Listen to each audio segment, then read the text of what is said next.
The Xenobiology lecture hall buzzed with the chittering and humming of dozens of alien cadets as Professor Zelthar, a tall crystalline being from the Quark system, prepared the day's lesson. Among the sea of exotic forms sat Fizza, a human cadet with dark eyes that sparkled with barely contained amusement, and her study partner Stein, whose relaxed posture suggested someone who'd seen this exact scenario play out before.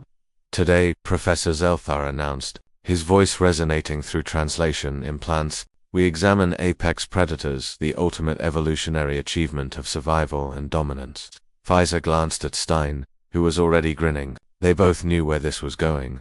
The holographic display flickered to life, showing a creature from the Varaxian homeworld. It stood nearly 3 meters tall with razor-sharp claws, bioluminescent eyes, and armored scales that could deflect plasma rounds. The professor's appendages gestured dramatically. Behold the Varaxian Knights, apex predator of our world for over 50 million years. We Vraxians evolved in its shadow, developed our crystalline exoskeletons specifically to survive encounters with this magnificent terror. Even now, with all our technology, we dare not venture into the darklands where they roam. A Vraxian cadet in the front row shuddered, with what might have been pride or trauma, possibly both. The display shifted to show a serpentine creature with dozens of legs and a mouth that opened in 4 directions. The Corthian megaviper, the professor continued, capable of swallowing prey 3 times its size. The Corthians built their entire civilization in the trees to escape them. A small, insectoid Corthian clicked in acknowledgement, her antennae drooping at the memory encoded in her species.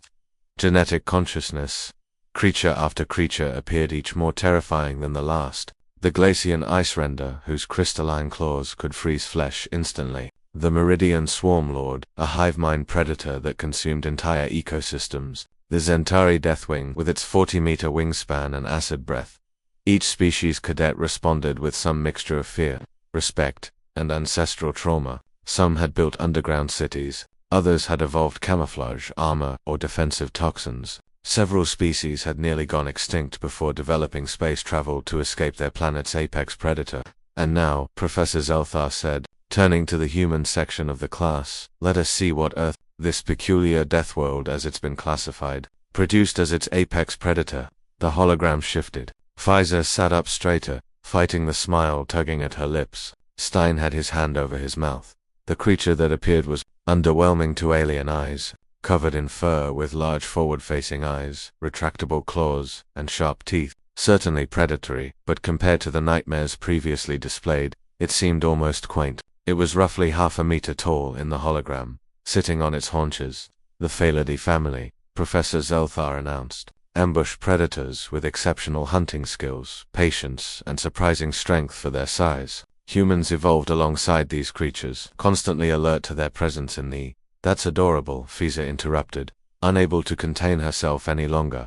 The lecture hall fell silent. Professor Zelthar's crystalline structure flickered with confusion, which translated as mild offense through the implants. I beg your pardon, Cadet. Stein was shaking with suppressed laughter now, and Fizza stood up, her voice clear and carrying across the hall. Professor, with all due respect, that's not our apex predator. That's what we domesticated millennia ago and keep in our homes for companionship. The silence that followed was profound. Several aliens made sounds that their translation implants couldn't properly convey, something between disbelief and horror. You domesticated. Your apex predator. A Vraxian cadet stammered, while Stein added, standing beside Pfizer, we domesticated several. Actually, cats were just one of them. Show them the wolves. Professor Zelthar, now thoroughly flustered, adjusted the display.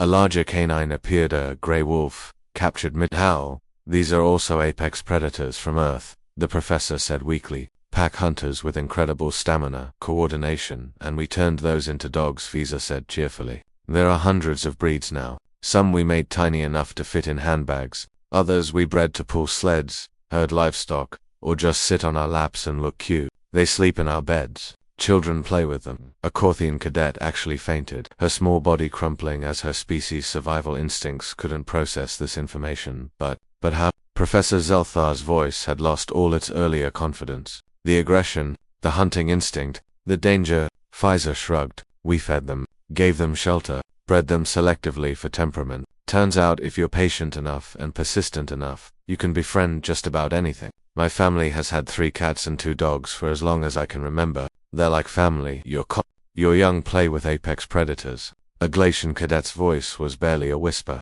Sure, Stein said. We even dress them in little costumes sometimes. For fun, the lecture hall erupted in chaos. Aliens were chittering, humming, buzzing, and making various sounds of distress. Several cadets began frantically searching their data, pulling up information about Earth and humans, their expressions shifting from disbelief to dawning horror.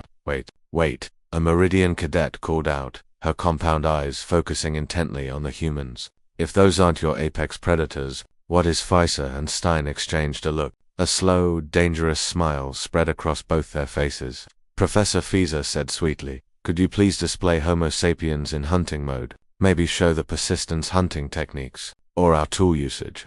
Oh, and definitely include our pack bonding tendencies, especially how we pack bond with anything, including things that try to kill us.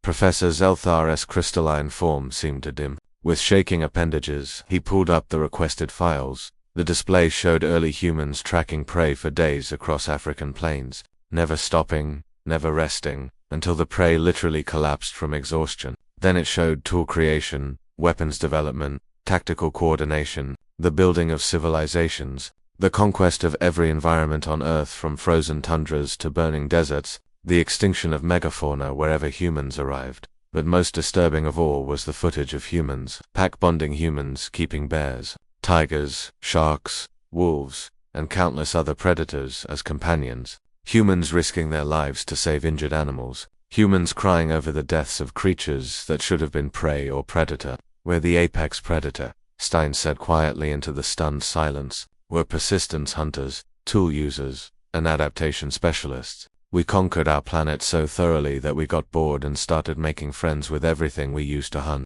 or that used to hunt us. And now we're here, Pfizer added, gesturing around the hall. Making friends with you too. Professor Zelthar stood motionless for a long moment. Finally, his voice emerged, small and uncertain. Class dismissed early. I need to revise my lecture notes. As the alien cadets filed out in shocked silence, many of them cast nervous glances at the smiling humans. Several made mental notes to be extra polite to Pfizer and Stein from now on. After all, if humans could domesticate their planet's apex predators for fun, what were they really capable of? Pfizer pulled out her datapad, scrolling to a picture of her chubby orange tabby cat sleeping on its back in a sunbeam. She showed it to a passing Vraxian cadet. This is Mr. Whiskers, she said proudly. He's an absolute apex predator of my socks and any unguarded houseplants. The Vraxian made a sound like breaking glass and hurried away. Stein draped an arm over Pfizer's shoulder, laughing. You're going to give them nightmares. They'll be fine, Pfizer said, grinning. Besides, wait until they learn about horses, or that we drink poison for fun, or that we launched ourselves into space sitting on top of controlled explosions just because we were curious what was up there. From the hallway, they heard Professor Zelthar's voice echoing, why did I accept a teaching position at an interspecies academy? Why? Pfizer and Stein walked out of the lecture hall together, leaving behind a scattered group of alien cadets who were all simultaneously fascinated and terrified by humanity, a feeling that would become quite common throughout the galaxy as humans continued their journey to the stars, making friends with absolutely everything they encountered, whether it wanted to be friends or not. After all, humans had domesticated their apex predators, that everything else was easy.